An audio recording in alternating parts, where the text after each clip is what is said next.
Runner's knee is extremely common and it does come back. Let's not let it come back. I'm going over some prevention today and some theory you can use to stop it from coming back.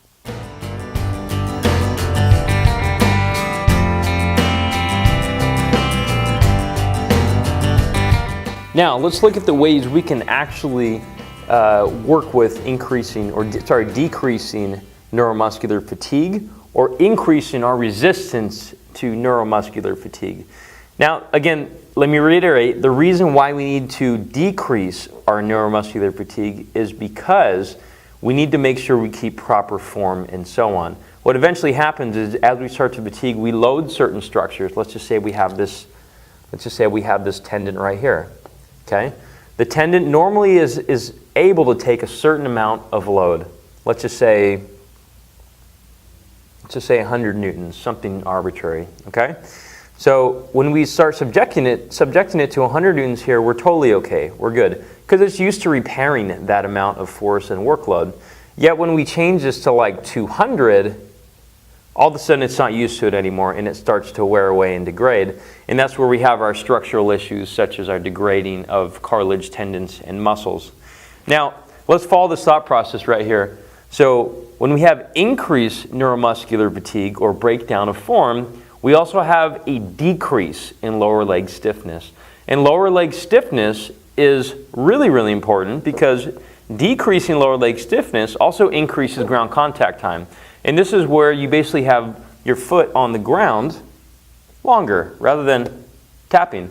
By the way, ground contact time also goes down with speed increasing as well. Now, ground contact time, the reason why all this is important is because we found that ground contact time, when it increases, it also increases your risk of running injuries. And that's not just saying knee injuries. We're talking about other types as well. Now you might be wondering, maybe I can just stretch and so on, and we found that flexibility does not increase neuromuscular control or our resistance to neuromuscular fatigue. So you have to keep all this in mind, okay? We're going to go through this one more time. We're trying to limit our ability to fatigue because we want to keep high lower leg stiffness to decrease contact time so we don't have as many injuries. Now you might be asking exactly how we decrease our ability or increase our resistance to this fatigue. A lot of this comes with a very well-designed plan of attack in regards to rehab and training, okay? And all the stuff that I showed today here is not everything, it's parts.